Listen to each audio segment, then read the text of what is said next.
Good morning, good evening, good afternoon, everyone. Welcome to the Zwift Community Lab broadcast of the Dig Deep Coaching Stage number 11 of the Grand Tour, virtual Grand Tour out on Zwift. Today we are going to be accomplishing a single climb, I believe it is, on stage 11 of the Tour de France. I got with me Stephen Gallagher coming from Dig Deep Coaching, and the avatars out on course in the workout, but we're going to be chatting a whole bunch today about this stage. Let's first of all, as we jump in, Stephen, let's go ahead and chat about what the riders are going to be challenged with today out on Zwift, for those that might be unfamiliar with what this whole program is all about.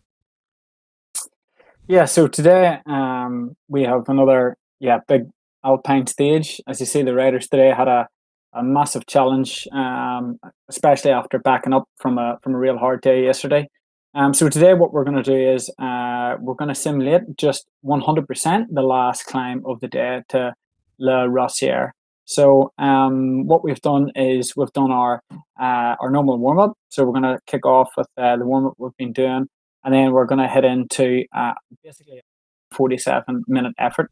Of course, it's not obviously full gas the whole way up, but we're going 100% on one effort. So there's not going to be any zone ones, any zone twos during that 47-minute duration. But it's going to be completely the same time basically as what the fastest was on Strava before today's stage. I'm not sure on today's stage it was broken. The fastest on Strava before today's stage. Gotcha. So yeah, before stage. So I think it was 46 minutes, 30 seconds was Thibaut Pinot, who's not riding the Tour this year, but I think he had the fastest time from about 2 years ago. Excuse me. But yeah, so we're going to replicate that time for the workout, and then we're going to look at being the persona of having to perform both at the bottom of the climb and the top of the climb. So start at the bottom, like a lot of the mountains that we've seen so far, particularly the last couple, particularly yesterday, actually, whenever we looked through the analysis of yesterday's stage, it was the bottom of the climbs that, a lot of times were the hardest. So again, this, on our ride today, the bottom is going to be pretty tough for that sort of first 5 or 6 minutes. Then in the middle section, we're going to calm down a wee bit, settle into a steady tempo. There is a very steep section in the middle. We're not going to raise the intensity up too much, but we're bringing the cadence down, so it's going to be a bit more of a muscular effort. And then after that, the gradient, sort of eases off a wee bit, but then we've got it really ramps up at the end. So that last sort of 5 or 6 minutes is pretty hard again. So we're going up to 1 minute efforts in around 105%, 2 minute efforts at 105%. So you'll be glad to know basically we're not doing anything crazy, as in, big sprints or real anaerobic efforts, but, we are working a lot in around our threshold. Extremely consistent. Yeah. It's a great workout for a threshold workout for anybody who is looking to improve in their time trialing or their climbing, for example. This is a really good workout. So. Gotcha. We are getting some comments coming through. Chris Bayless says, what a stage today, by the way.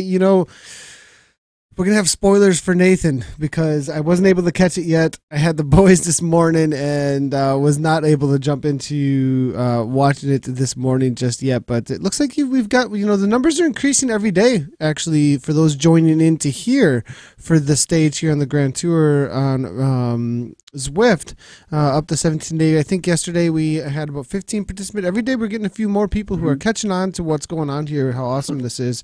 What a stage today. The final climb that we're doing, we do have, is this the profile of what we are actually doing? I think you sent this on over to me. It was kind of a last minute send, so we don't have it nice in the graphic, set up here or anything, but you want to chat a little bit about what I'm looking at here and how these riders are going to be tackling this climb. Actually, I'm going to see if I can get this graphic actually into a nicer little setup here for us. But what's happening with the workout with this specific climb? Okay, so this is a great shot of what the riders challenged earlier on. You can obviously see the different color codes of the variants of gradient. So I think blue is pretty much down around sort of 5% to 7%.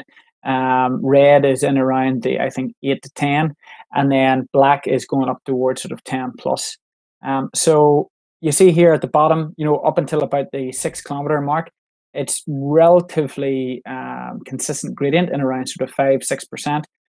So what we're going to do is at that bottom part, really up until I would say about the kilometer 3, we're going to be very hard at the bottom. So that means we're going to do a solid sort of 5-minute effort at the bottom in around to about kilometer 3, kilometer 4. Very much at the top end of your threshold.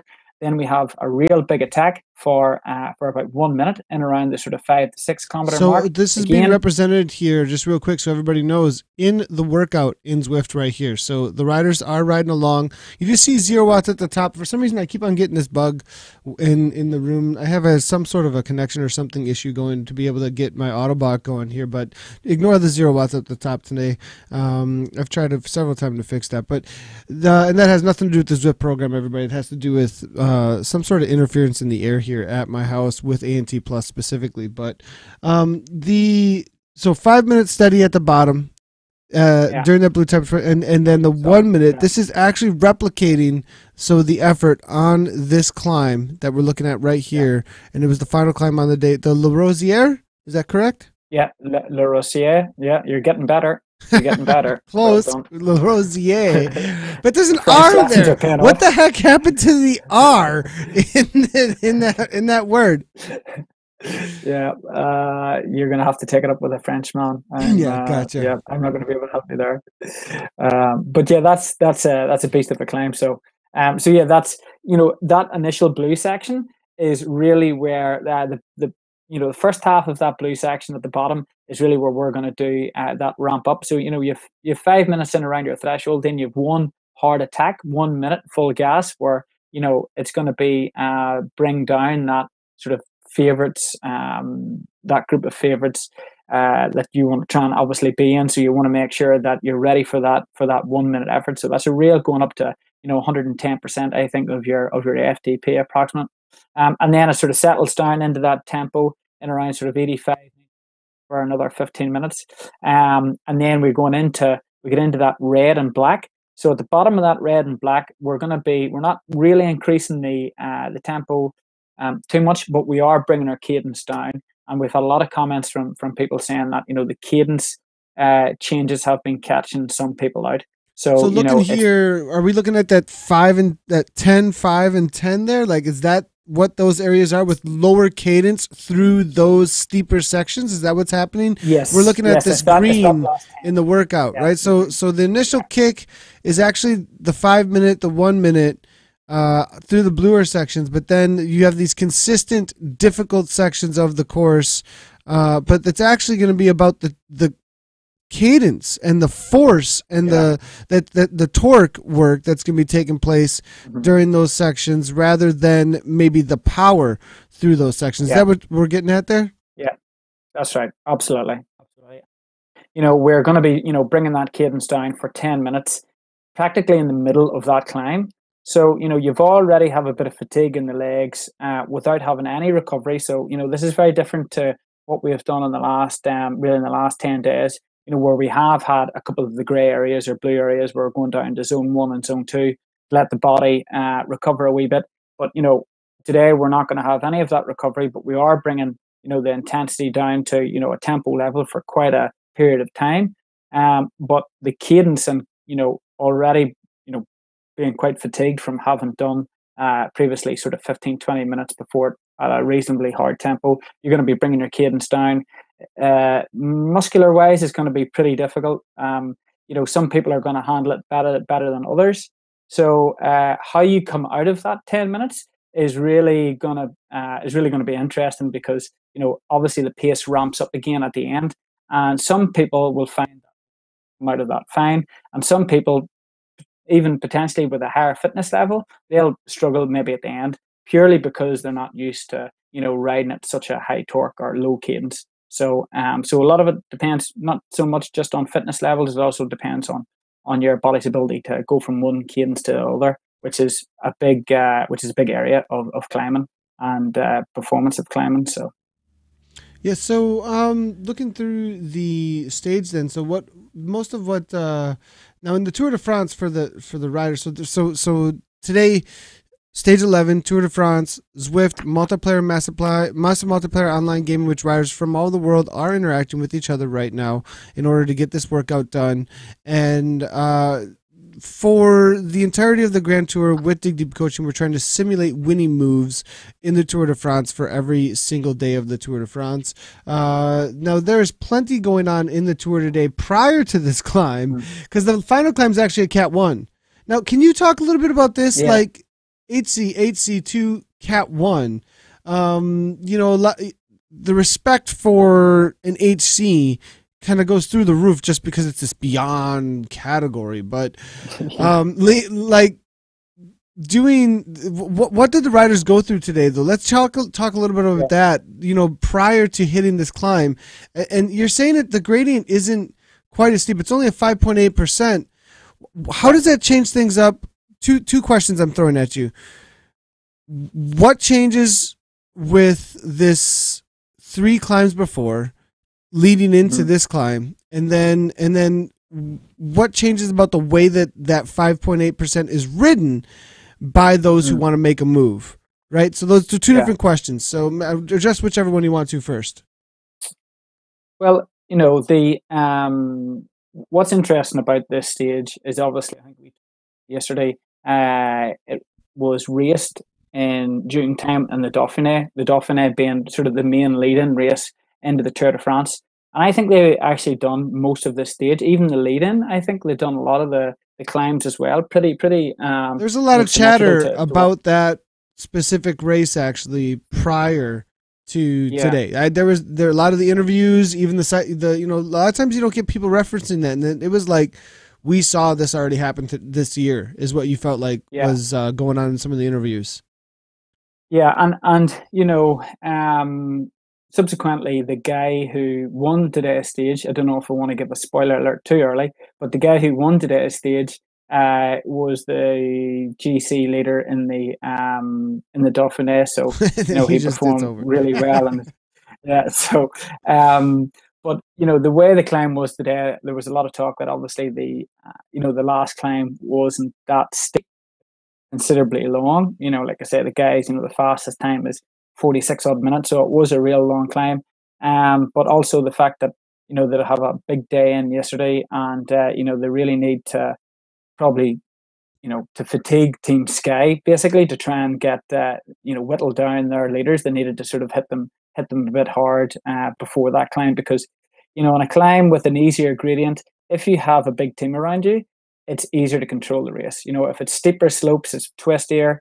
The gradient variances are quite a lot, during that particular climb. It's harder to, keep your team together, and it's not a big benefit of having a big team. But if it's a gradual gradient, the more riders you have, they're able to sustain their efforts a bit easier. So, I think earlier on in the stage, you've seen, the guys attacking like Valverde. Obviously at the start there was the crazy guys going off in the break. Alaphilippe, who won yesterday, decided to play his cards again, and it wasn't good enough winning yesterday. He decided to go up the road today again, and there was a real big there was a real aggressive race, and I didn't see all of the stage in the middle of the part.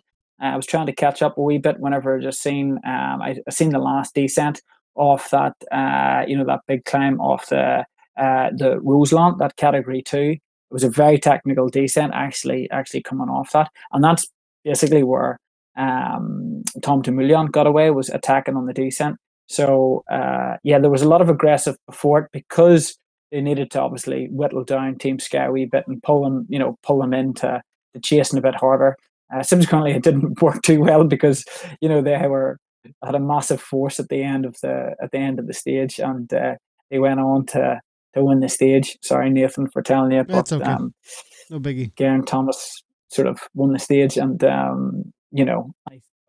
jersey now. So yeah, they really showed domination. But actually, so yeah, I it was a mean, great stage. there was spoilers already coming through. So the with the chatter over at Facebook, if you do want to interact like the rest are over at Facebook, you can do so simply by commenting over there. We do have also the Mixer chat up as well. As you can tell, someone was instantly banned when they came in with some comments there just now.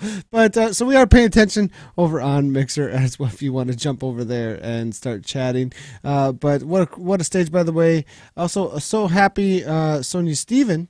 That's a good comment there from yesterday, I believe. And then looking through here, do you think that that G is Sky's GC now, man? Now that's a interesting comment there. You know, I wouldn't. I would. You know, I think Sky want to win, and if it comes down to it, you know. So Geraint is, you know, Geraint is in the hot seat basically. You know, the only way for, I would say, Chris Froome, his teammate, which is now I suppose it's on paper his biggest rival, or the person most likely to take the lead over from him. You know, the only way for him to do that is, you know, either for Geraint to explode and you know, to have a really bad day, which is possible. But at this moment in time, I'm thinking it's a bit unlikely, or for Chris Froome to attack him. And you know, if he does that, we're going into the Bernardino Greg LeMond scenario of 1986 or something. That makes for good racing, though. Even if the racing is within the team, it makes for good racing. Oh yeah, you know. So the only thing is if they risk burning each other out. I mean, that's the other thing is like there's a risk there if you start attacking each other that you are making things difficult for each other rather than easier throughout the. But if they attack off the front and they're just gaining time, they're gaining time. Yeah. You know, so that's you know, I don't see that being as too much of a worry. Chris is saying it's best for Sky to keep it in question for as long as possible, at least publicly. For other teams, don't know whether Thomas is a real threat or not. I think they just see Sky as a threat in general. I think like no matter what, like Sky's just a threat. yeah.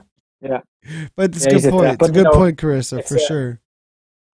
It's going to be a good race. So obviously our guys here just now have just done their hard 1 minute effort. So hopefully the legs and the lungs have opened up a wee bit after that 1 minute that 1 minute effort.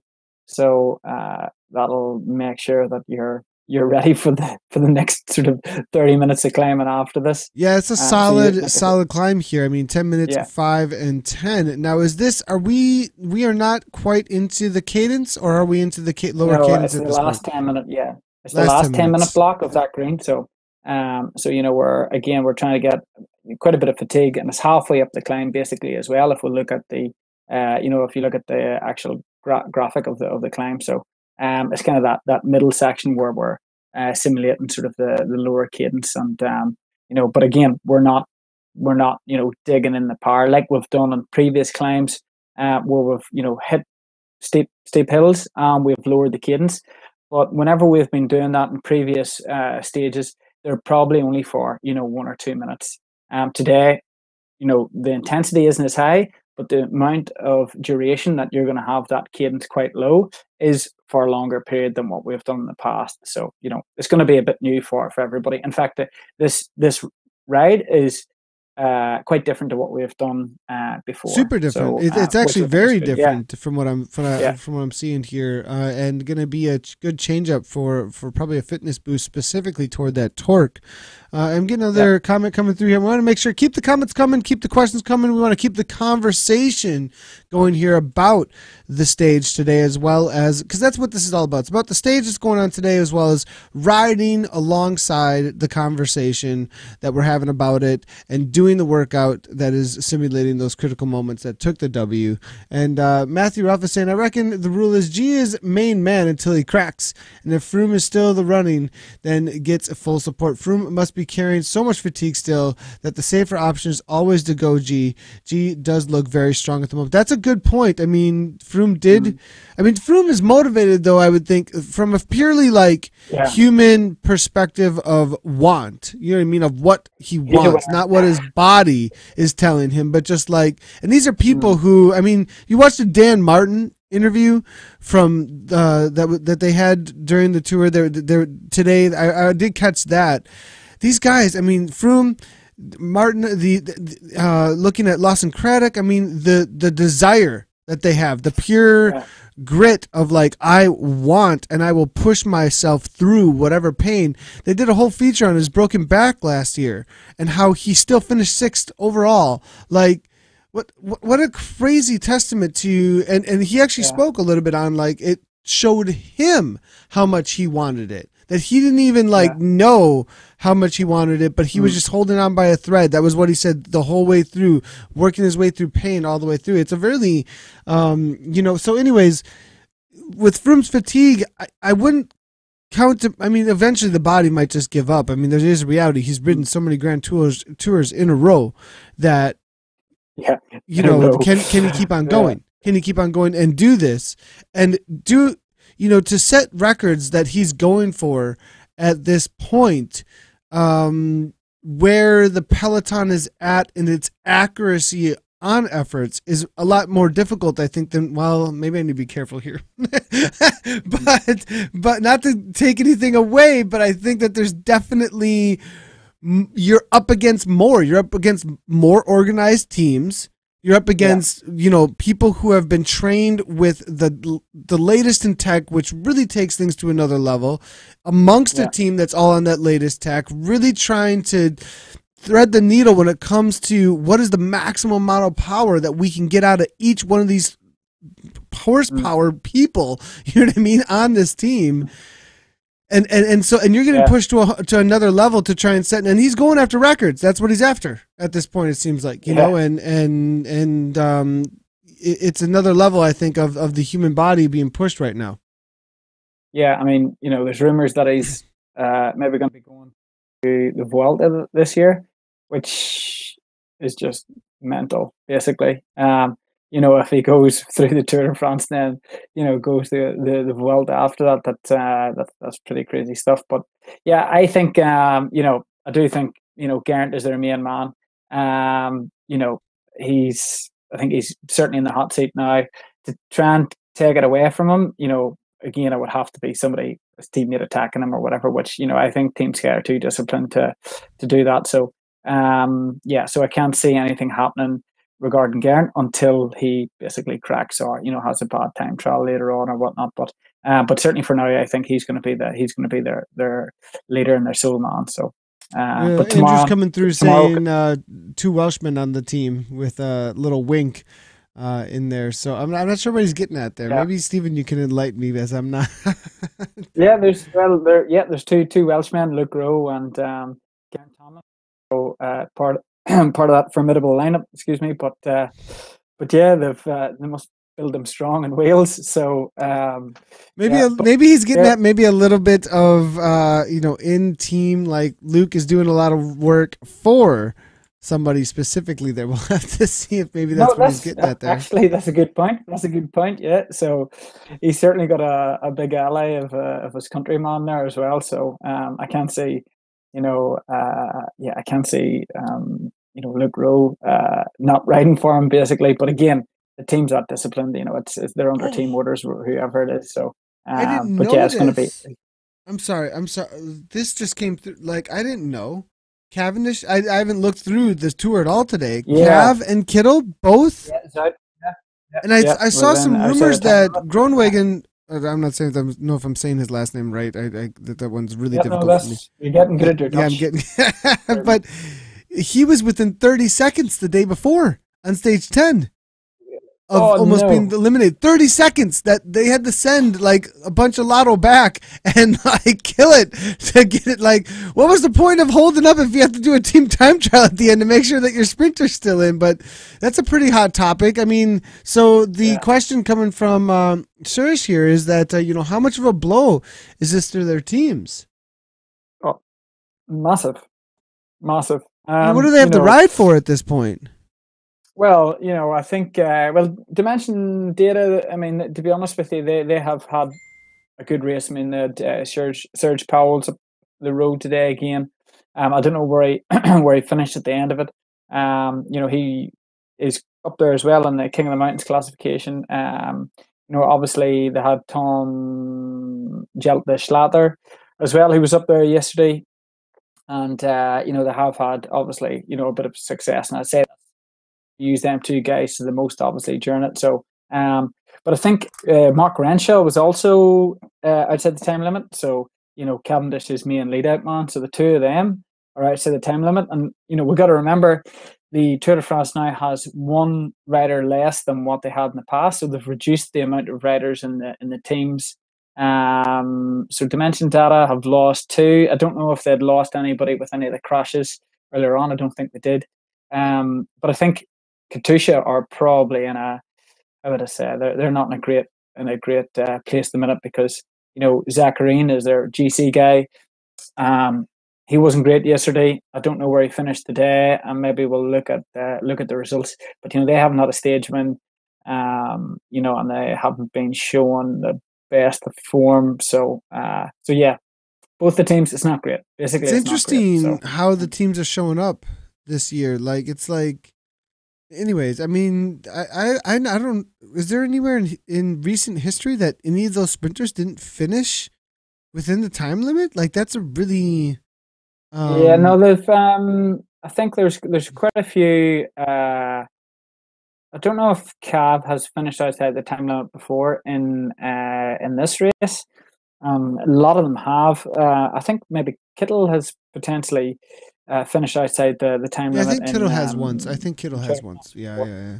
But for Cavendish and Tour de France, I'm not sure. But I just know he's obviously he's a winner, definitely a winner. His personality is a winner. So I don't think he's going to be too happy tonight that he's out. So.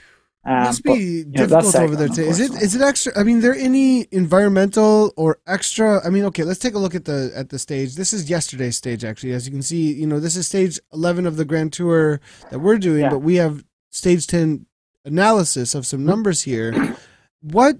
Yeah. Was there something extra special about this stage that's getting people so dang tired, and then the next day hitting these 2HCs, and is it really hot? Is it extra hot right now? Is there headwinds? I mean, what's going on? Yeah, well, I think first of all, today was very hot. I heard a few comments, interviews from the riders before the start of the stage.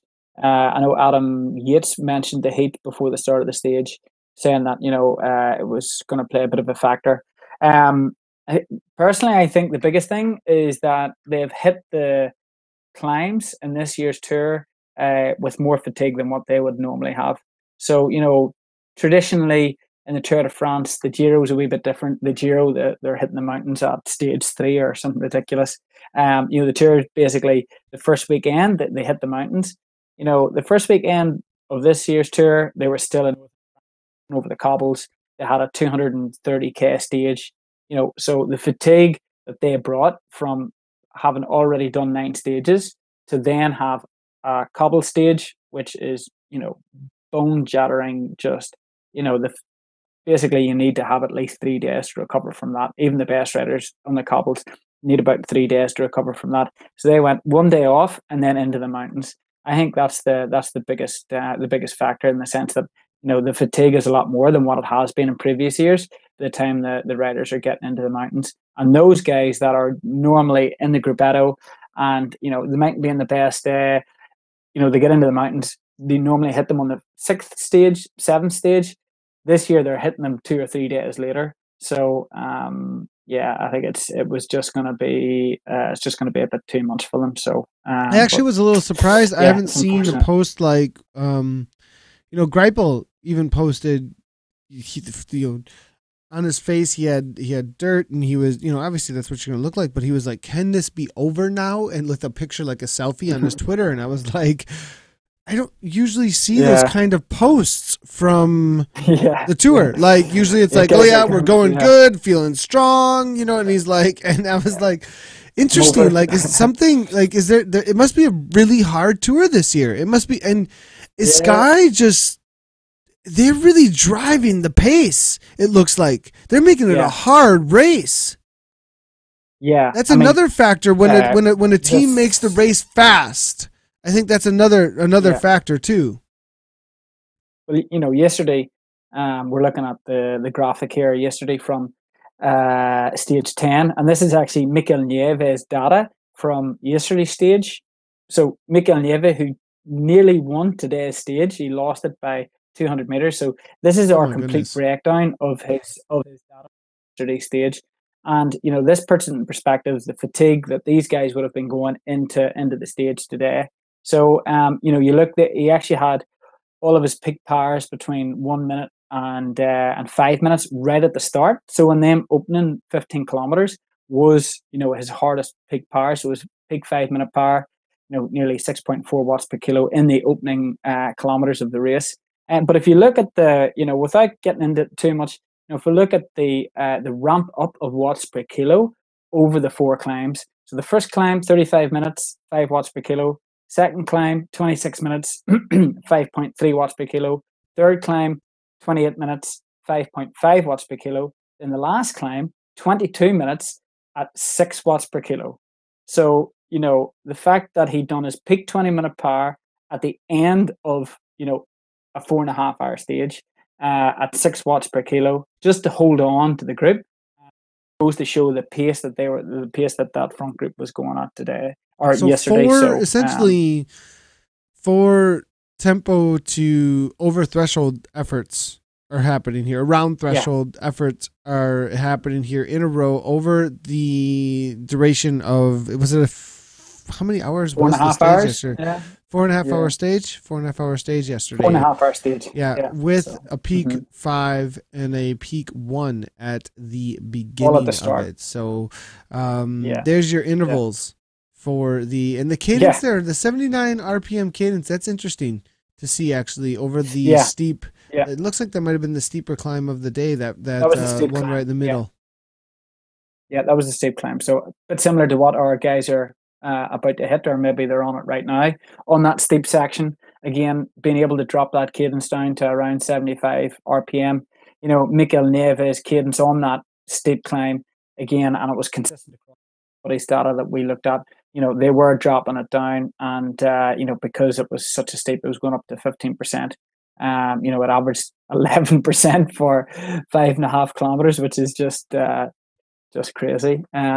But yeah, so you know, they had to go through all of that and then, you know, kick out a 6 watt per kilo effort for 22 minutes at the end. So yeah, it'll be interesting to see his data.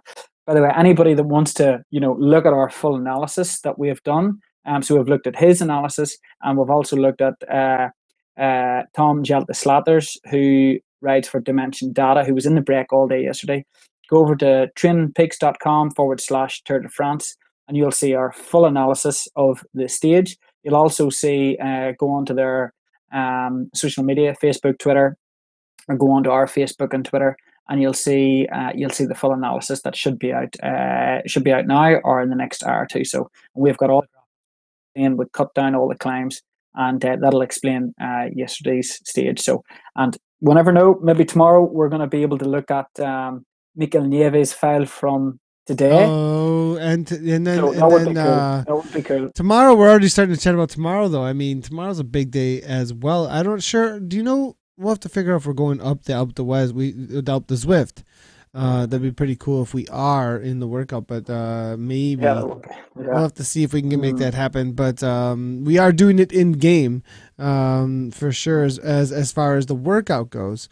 But tomorrow is Alpe d'Huez. I mean, this is 3. Are they done with the mountains then? Let's take a look here. I haven't. Is it 3 in a row? That's usually it's usually the way it goes. It's 3 in a row, and then they head on over to the Pyrenees. They've got 3 tomorrow. Tomorrow was the last stage in the Alps, and they've a couple of transition stages. Really difficult. Again, there's lots of small climbs. We're going to be back into replicating a lot of small sort of 3 to 5 kilometer climbs, which everybody's going to really enjoy if you're especially a VO2 dominant person. But yeah, so they're going to be pretty hard, and then they get into, I think there's about 4 long days in the Pyrenees. So still a long way to go. Still a long way to go for them guys, and a long way to go for us as well. So all our guys here as well. So I see some familiar faces out today as well. Again, Ken Holly, I think's there. We've got some late I don't know joiners, if, which is pretty cool too. You know, the ability to jump into it after it started is such a cool feature. So we started with 17 and we're up to 21 now. So good to see some riders jumping into the workout late. Welcome to the workout. I hope that you're enjoying the broadcast as well. So what are the these? This is the 75 RPM. So the experience now at this point is most likely, I would think we are into the middle of the La Rosière. yeah. La Rosière. You're getting There better. we go. You are I'm getting getting there. better. And 5.8%. We didn't chat too much about that. So what's the deal here? I mean, it's an uphill grind climb. Garrett won on this. I mean, does it favor a guy like Garrett? Is that kind of, I mean, what's going on here? Not completely pure climber, you know, he ends up being on top at the end. We're not at the end yet. We're not at the end of the Alps yet. Alpe d'Huez is, I believe, steeper. Most of, like, I think Alpe d'Huez is like a 7 or 8% to the top. Yeah, that's right. Yeah, with pitches going up to 10%, 11% on some of the bands and some of the S bands. So, but yeah, it's a harder climb. But today, that particular climb, the finish today probably couldn't have suited Garrett any better. Long, not that steep. He was able to make the accelerations at speed, and certainly Tom Dumoulin, who was also up there, he done a fantastic ride. You know, he was so smart. He got away before on the descent, and he was able to ride that tempo and make a big gap on that first section, so the bit that wasn't so steep, and then in that middle section, he limited his losses, because obviously he's a wee bit isn't going to climb them steeper sections potentially as good as some of the pure climbers. And then he got over that and was still at the front, going over the top of that where it leveled out a wee bit. So it was for them guys, it was a real perfect climb for them. So yeah, I see that. So through this section here now, we are simulating obviously what we just saw. Yes, I believe you can join late, Dafford Williams. At least we started with 17. Now we have 21. So my assumption is that this event has joined late. Now that's an assumption, Dafford. And if you can't get in, let me know, and you can yell at me, I guess, or something in chat. But Luke Sage is saying it kind of looks like a 3D anime. Good to see you there, Luke Sage. Thanks for tuning in here. They're doing the workouts here out on Zwift right now, and it looks like we are at that 75 RPM point, replicating. What kind of gradient are we trying to replicate right now? Is this like it goes 10, up to about 10-11%? Yeah, 10-11% on that final climb, and then it looks like a couple of attacks are going to be happening in that final 15 minutes. It looks like So this is when it's interesting to me that it's not during the sharp increases that the attacks are taking place. It's during when things are flattening out. And that's race winning moves on this climb seem to be more about where it's not as steep. It's actually about where it flattens out a little bit. And that's what we saw with Garrett, like you just said. And I think because the climb was so long, obviously if the if the distance was shorter and that steep section was close to the end, obviously that's gonna be the springboard, them steep parts for the guys to go. But because it was kind of in the middle, they already had, I think, about 5 kilometers over the top, 4 or 5 kilometers over the top after that steep section, where it sort of went back down to 4 or 5%. Anybody who was going to go for basically the win, going away from group on that steep section was you needed to be pretty confident that you could hold it for another 5 kilometers. If you're Mikel Nieve, what you do is you attack at the bottom, your colleagues that were in the break, and you try and do a 48-minute solo effort to to take. Is that what he did? Yeah. So he was in the break all day, and then he got to the bottom of the climb. I think first, a bit like what we had to do. You know, we obviously had to do a big 1 minute effort right at the bottom of that climb. After 5 minutes leading into it, exactly the same as what Mikel Nieve did. He did a 1 minute full gas effort, and basically blew away the rest of the guys that he was with. I think there was 2 or 3 others, and he probably seen the bunch was going to come up on them quick. He held them off the whole way to the line, kept a steady tempo. Right to the line. I didn't know. Wow. Well, so this is what he ended up with on the day. Is that right? This is yesterday. This is yesterday's ride. Okay, it's yesterday's ride. Okay, this is the analysis from yesterday. So this is not for a. Did he end up second place then, or did he get caught by more than just? I think about 6 or 7 people caught him in the last in the last 200 meters. Oh my god! Yeah, in fact. So let me see here. He finished. He finished 5th. So 4 people caught him. 4 people caught him on the line. So just coming up that last 300 meters or something like that. So it was pretty disappointing. It's disappointing I was hoping he would win it. The fact that we've obviously been looking at his data, and with the potential to get some data from that stage for us to talk about tomorrow and the next day. So I was pretty disappointed that he got caught. But that's cycling. But he had a great ride, absolutely fantastic ride. So yeah. Real quick, we are getting some questions here, and I think the best way to show why these, I think people over at Mixer are like, why would anybody play this game? I think these aren't people aren't controlling these avatars with controllers or mouse and keyboard. They're actually controlling these avatars on real bikes. Quick little example of what a workout mode might look like when people are actually riding. This is me and Greg Henderson doing a workout sometime last year in group workout mode, and so we're actually riding real bikes while riding out on Zwift. So I love the questions. Keep them coming. But we are actually, these are real people, real bikes, riding alongside analysis of the Tour de France, and the workouts that they're doing are replicating each stage of the Tour de France. So why would anybody play this? I think why wouldn't anybody play this? It's probably that question does come through a lot, and I think I had a great comment actually on Twitter. It was real simple and to the point, because there's this weird.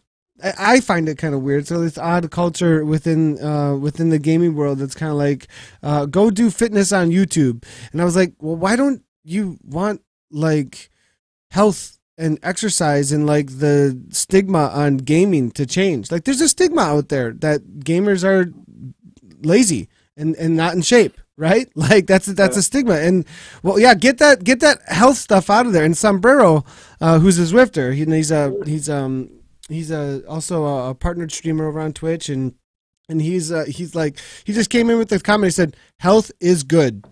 Like that was it. Like health is good. Yeah. I don't think anybody can argue with the. Yeah. And you want to talk about like success in the market? Health ain't never going away. Like everyone's always going to be buying health. It's one of the biggest industry in the world, most likely, besides maybe food. Like health is good. That's why people play this game. That's right. That's right. And anyway, the longer you live, the longer you're going to be gaming. So the longer you live, the longer you're going to be gaming. Nice, dude. This is the game that extends your gaming life. That's the sell right there, Steven. Nice job, dude. Oh man. Good stuff. Good That's stuff. Sales pitch. That's the sales pitch. All right, so now we're getting in. What are we getting into here? So, we are looking at. We're using this graph a lot, but it's a good one for what these riders are doing today. Because today's stage, they're only doing this climb. What would they have to done if they were doing the whole thing? I mean, this is an hour-long workout. They would have had to done. I mean, so much more. And we changed it up a little bit today too, right? So we're getting into that 5.8% with the attacks now. It looks like. Yeah, so we're just right at the end of that black, the last black section that you can see. So we're just heading into that blue with about 5-6 kilometers to go. So we're really starting to ramp up the effort, because obviously we're getting to the top. you're trying to reduce down anybody else that's left in your group. At the end of this sort of 7 minutes, we have where it ramps up again, back up to 100% of your FTP. Then we go 1 minute, very similar to the 1 minute we did at the start of the climb, right up to just the top end of your threshold, just in the lower end of your VO2. That's going to feel an awful lot more difficult than what that 1 minute was at the start of the ride, because you'll have done 30 odd minutes of practically threshold work whenever you're doing that effort. So that's a real big decisive attack. Once you get through that decisive attack, you have about another 5 minutes left. So we'll go 3 minutes, we rest down, go back down to below your threshold, and we have the last 2 minutes is going to be pretty painful. So them last 2 minutes is just think of your inner Mikel Nieve. Basically, you're hanging on for Mikel Nieve. I like that. Yeah. So that's generally what we're doing. We're just hanging on for dear life in that last kilometer. That last 2 minutes. So dig in. Use the cadence what you feel is best to try and get out the power. Some people might want to drop it down to 80, 85 whenever you get fatigued. Some people tend to want to drop down. It's a little easier to get out that power. All I'm saying is just concentrate on getting out that power. Don't worry about the cadence, whatever suits you best. Personally, me, I was always somebody that spinned a lot more, so I used to spin a lot, and so I would have probably trying to get my cadence up to 100, maybe even over 100 a wee bit for that last sort of 2 minutes. But for anybody else, just get it in the gear that you feel you can get the best power out of. Looking at the riders here, I mean, they've been going for quite some time here. This is a really painful effort here. I think these riders are probably in a world of hurt at this point, trying to hold on to this power for this amount of time. If they start failing at all, there is this little, I mean, if it just gets to a point where it's like, I'm going to have to stop pedaling. You know what I mean? Like if I just can't go any longer, stick it as long as you possibly can, but there is a little I give up button. Now, you don't want to say I give up, but no, I don't even say give up. The back it off button. There's a little back it off button. If you're not having a good day, you've been in this Grand Tour for quite a few days, actually, at this point for a lot of these riders. I mean, Holly has been showing up for every day. Cycling Idiot's been here for most of the days as well. I mean, a lot of these riders have a lot of fatigue in the legs. I think Holly I've seen here quite a few times. So you can change your FTP by percentage of up to 10 down or up to 10 up if you're having a good day or not. So, but yeah, hour-long climb here up and over the top of La Rosière. Be watching out, I mean, for riders who might need to bring it back just a little bit, but kind of a cool feature in game as well that you're seeing, if you like it, that you can change in the menu though too. You can get rid of this, but as you get closer to the end of an interval, the screen starts going a little bit blurry, which is supposed to simulate like you're going cross-eyed. You can't see anymore because it's so incredibly hard. And it's also in game, you can see when the riders that are in a group workout mode with you that are working harder, they do get the screens turning the color of the intervals. So whenever you see someone around you in workout mode, they get this little screen in front of their avatar. People who are free riding don't have that screen, actually. This is only riders who are in workout mode that have that screen in front of them, and it changes to the colors of the intervals for the zone that they're doing at that time. Yeah. Yeah, and, I think for anybody that is really suffering, or, certainly for those people who are have been doing this sort of back-to-back over a number of days, it's great advice just trying to back off a wee bit, or lower that FTP slightly, because especially whenever the effort is as sustained as what it is, that it's as long as what it is, that the likelihood of blowing up is quite high. So if you're in a bad day, this is a day that you could blow up pretty quick, because we don't have them greys, we don't have that going into zone 1 or zone 2. So if that is coming to it, my advice is dig in. We're not far. You've gone this far. Keep going. You've got a bit to go. So you got about 9 minutes. Just 9 minutes. What can you do for 9 minutes? Only 9 minutes of your life. Come on. I mean, let's go. What is 9 minutes? The eternity in the middle of some of these intervals that they feel like when it's just 9 minutes is. Yesterday I felt like giving up. I was out with the kids coaching some Nike, and I haven't been riding a whole lot. And I coach a couple of these kids, and they're starting to get fast. I mean, they're starting to get like I'm starting to go, wait a second, I need to still be able to beat these kids. Like, what's going on here? Like, and there's high school kids like whooping me up over the top of these climbs. And, just to the top of the climb, I'm sitting here suffering, going, I don't want to pedal anymore at all. Push on through, make it happen here. Not long left, big effort, only 9 minutes here. I'm saying only a minute. And I was, long story short there, I was only like 30 seconds. But we were doing hill repeats, full on mountain bike hill repeats. So a little bit different story there, but definitely similar feeling, I think, a little bit to what these guys are having right now. So yeah, I mean, anybody who's ever done a ramp test in a lab, they were they were never enjoyable. Unfortunately, I had to do quite a few in my time, and I do remember counting down the minutes. Like, yeah, what is 8 minutes? What is 9 minutes?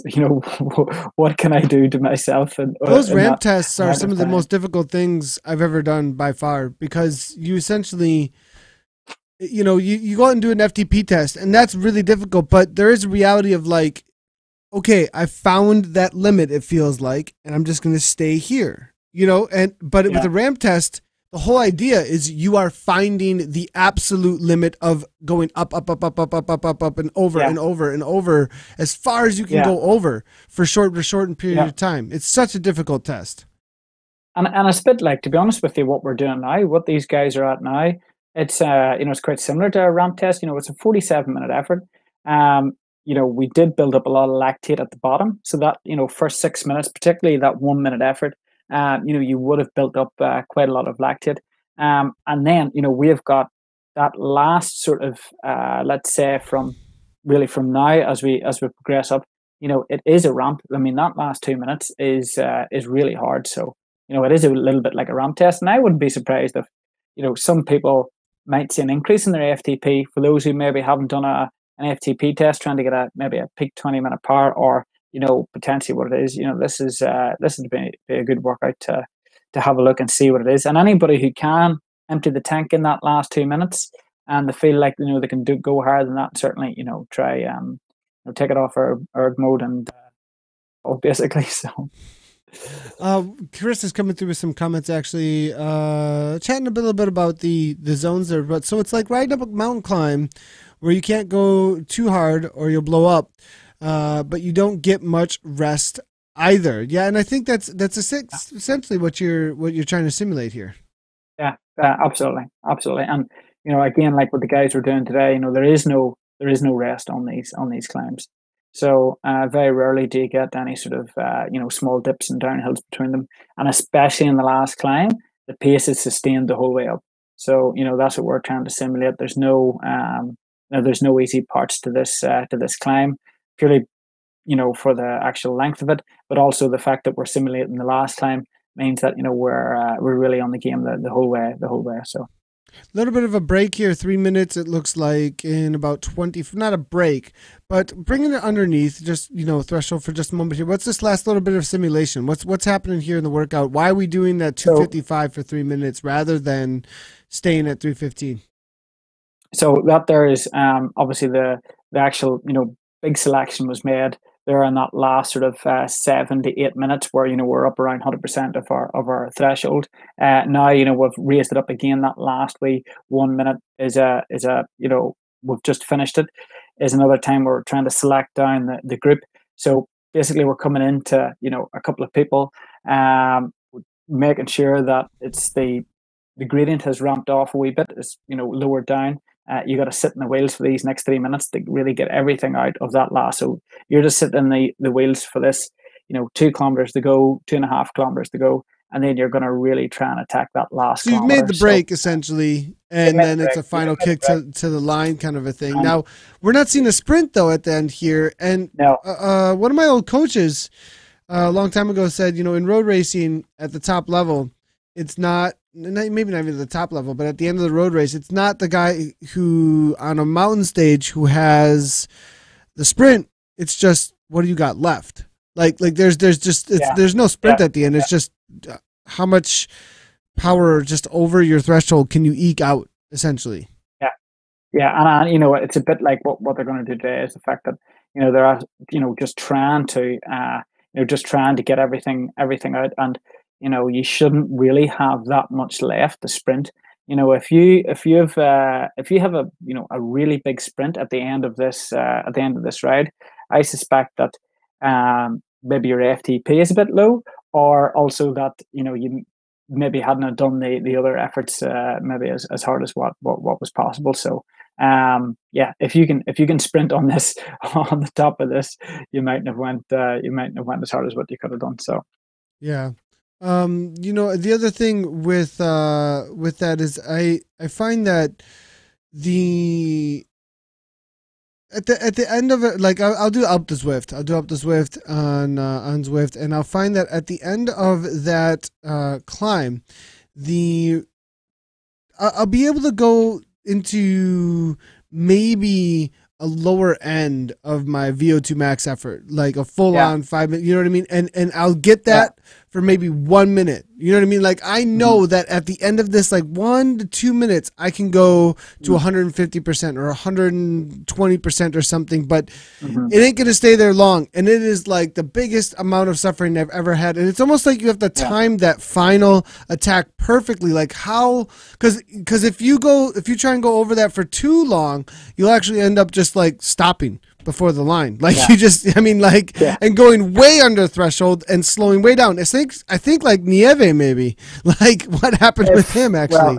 if anybody wants to see about stopping before the line, just take a look at Mikhail Kwiatkowski. Whenever he pulled off, he was doing the lion's share of the work Oh yeah, for Team. Kwiatkowski, really? I didn't know. Okay. He basically just put himself into a standstill. He just went so difficult. He went so hard and so deep. Whenever he pulled off the front group with maybe 7Ks to go, he literally stopped pedaling. He just couldn't do anything. So we're on our last big effort now. So digging in a bit, 2 minutes. That's all I'm it sure is. 2 minutes. Yeah, 2 minutes. So I'm sure it's glad for a lot of people to be this close to the end. So do what you can. Again, anybody who can do a bit harder, certainly give it a bit of gas. So And for those of you unfamiliar with what we're up to here, again, one more time, we are doing the Deep Coaching Grand Tour Stage 11. We are replicating Stage 11 of the Tour de France today. They are only doing the final climb today, 5.8% gradient on the climb, 1,855 meters, so a long climb though on yeah, the at the end here. And these riders have been riding for almost an hour now at this point, at just about threshold or just under. Deep Coaching has put together every single stage of the Tour de France, replicated it, and mhm, uploaded it into Zwift as events that you can join. Make sure to jump into those events. You can go ahead and do so, obviously, on your Zwift. Well, it's no longer called the mobile app, but your Zwift companion app. You jump into there and you can find all the Deep Coaching workouts in there. You can jump alongside these riders. You can make up a few of them make up the workouts as well by signing up over at digdeepcoaching.com. They'll get newsletters on what's going on with the Grand Tour. Something else with this is that the riders who do complete all of them are going to be getting a special prize, which is, I believe it's 10 weeks of free coaching from yep, Dig Deep Coaching. yep. So anybody who's been crazy enough to complete all the stages, I think there's a few people in there. We're giving away 10 weeks training.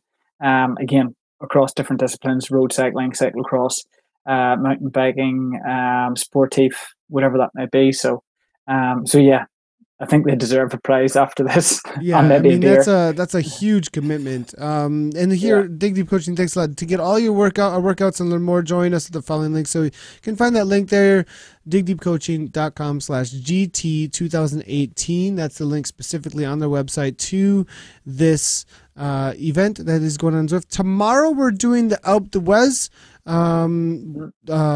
stage. Do we got something special planned for tomorrow, Stephen?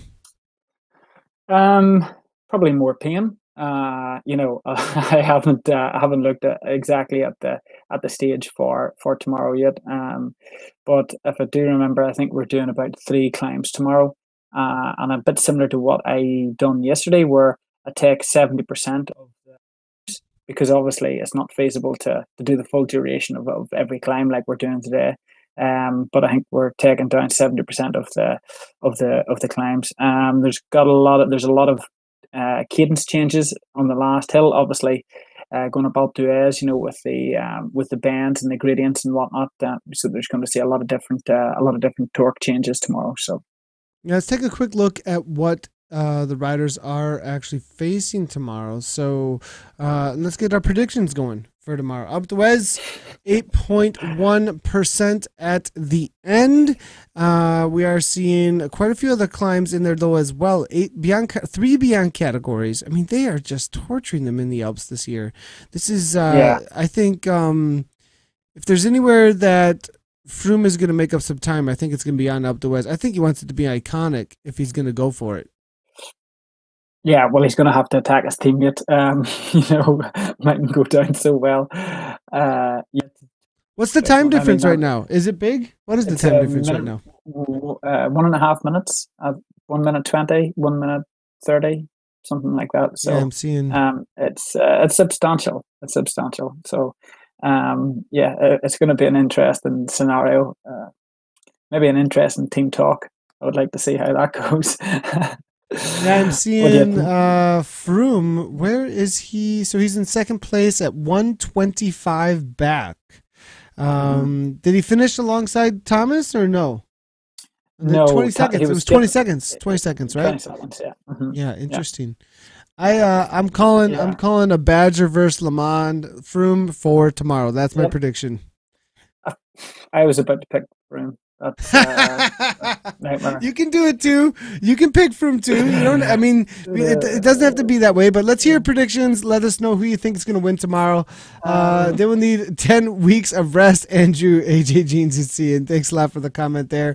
Prediction time, everybody. Who you think is going to win tomorrow? GVA for tomorrow. David Williams to say GVA for the win. All right. Well, I'm not sure that GVA is going to fight. So they're just going to cut the whole stage out? Is that what's happening? Yeah. Going to sprint at the end. Listen, do you know what? That man, I certainly wouldn't. I wouldn't count him out of anything. Basically, tomorrow, it's a really them climbs, especially Col de Madeleine.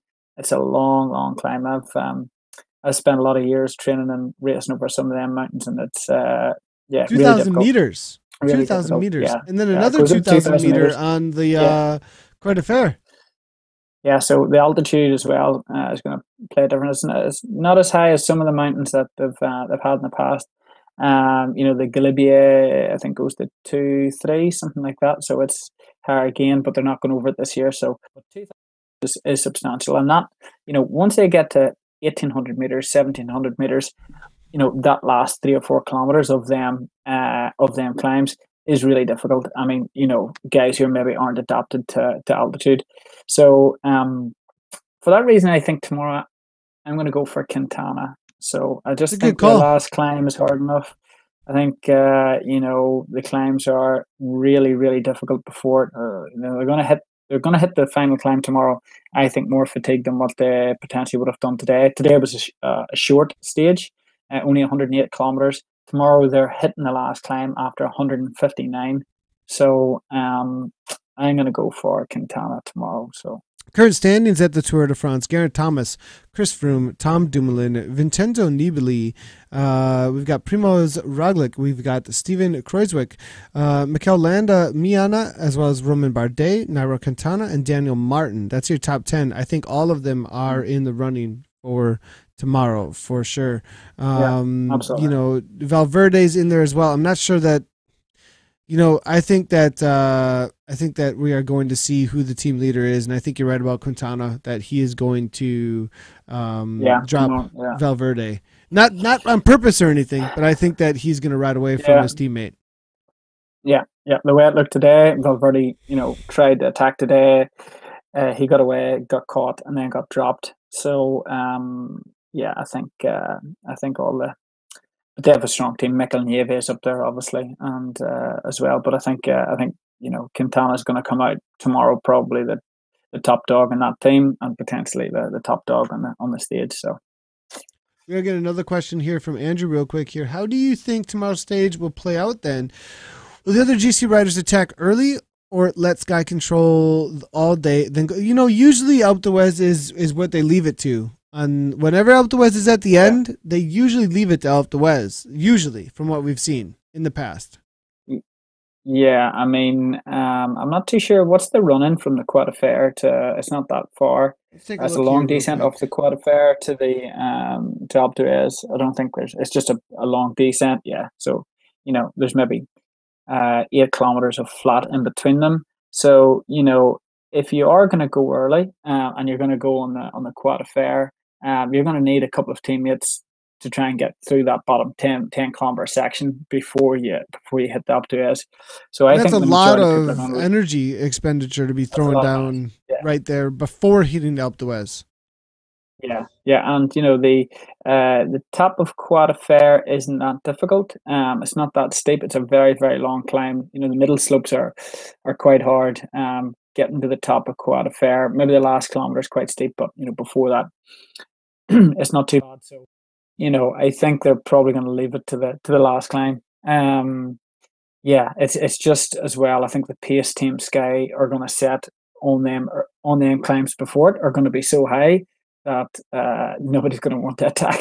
So that seems what they've been doing. So I'm going for Froome. I think that's a good pick though on Quintana. We are seeing also Carissa come through here for Daniel Martin. Actually, I think that's a good pick. Actually, I think that's a great pick. Absolutely. He got a lot of time to make up, and he's sitting at 3:16 back. Him and Nairo are actually neck and neck. They're like looking at each other. It seems like. Excuse me. She said Bardet. Excuse me. No, she said Bardet. Excuse me. That is my mistake. She said Bardet. Somebody said Martin. Oh, she said Martin was up there today. So excuse me. My fault there, Carissa. So she went with Romain Bardet, which is another pick. Good pick. The Frenchmen are going to want to show off on the Alpe. I would think. There'll be some motivation there. Absolutely. So it's a big day. It's a big day for France, and it's always a big day for France and the Tour de France. But it's iconic day the Alpe d'Huez, for France. Yeah. If you're going to win a stage of the Tour de France, and you want to win a mountain stage, Alpe d'Huez is the one that you would pick every time. So and Roman's been looking for a win of the Tour for a while now. He's coming to his own in a lot of ways. That might be a good way for him to stomp on, put his stamp on and be like, look, this race is mine. That would be telling if he did it, but he's got so much time to make up. He's going to have to go right from the get-go. I mean, it's going to have to be early. If anybody's going to probably attack on the Croix de Fer and set up a probably aggressive race, and Bardet is probably the only one that I would say that maybe do it. Lotto Jumbo have got 2 guys up there, and the 2 strong guys in the top 10. I don't think they're strong to be able to support them, but AG2R actually have lost a couple of guys, unfortunately, as well. But if there was one team that was going to do a sort of an attack and set things up maybe from the Croix de Fer going towards Alpe d'Huez, because it is halfway down and towards the end of the descent, and Croix de Fer is quite technical as well. Maybe he's the only person that I would say that might set that up. Apart from that, I don't think I think everybody else is gonna wait to the last climb. Maybe even gain some time on the descent if he knows it well enough. I mean, there is that reality. Yeah, absolutely. Yeah, absolutely. Like today, Tom Dumoulin today, he gained. That's where he gained his advantage today, was attacking on the descent before the last climb. So we chatted a bunch about this early on in the broadcast, James, and there's differing opinions. I think they're going to battle. I think Chris wants it. I think he wants to set the records. I think he's got once in a lifetime opportunity. This opportunity is probably not going to come again in his lifetime, and I think he wants to take it. I think he's going to battle for it. If the reality is that it's not there, then he'll play his role. But if it's there, he's going to go take it. I don't think there's any question in my mind that he's not going to give up his opportunity to set new records in the history books around cycling and have his name on it. Why wouldn't he go for it? Loyalty to the team. there is that reality, but we'll see. But we have a couple more. Third best 60-minute power 2018, Ken Holly. Nicely done. Great job. Obviously, this coaching's working, Stephen. Yep, 3 weeks of 3 weeks of torture, and he'll be riding the Tour de France itself next year. So, Sky still has 6 riders to protect. G and Froome today on the last climb. The key will be to get rid of as many of them as possible, but don't think the other teams are strong enough. That's a good call there. Yeah. Off to work. Yeah. Off to watch before work. Right. See you later, Ken. Have a nice time watching the tour that we completely spoiled for you. Sorry about that, guys. For those of you that are new to the world of Zwift, we like to roll out a few videos at the end because we get all these questions in this broadcast, especially over at Mixer and Twitch. So we want to make sure that you guys understand what's going on here. Make sure to jump into all the Dig Deep coaching over the next, how many stages we got? 9? Right? We got 9 stages left? Yeah, another 9, yeah. Another 9 stages. Well, so, yeah. Cool. Lot to go still. So as always, Stephen, thanks so much. I appreciate your time, and we'll see you tomorrow for the next stage. Cheers. See ya.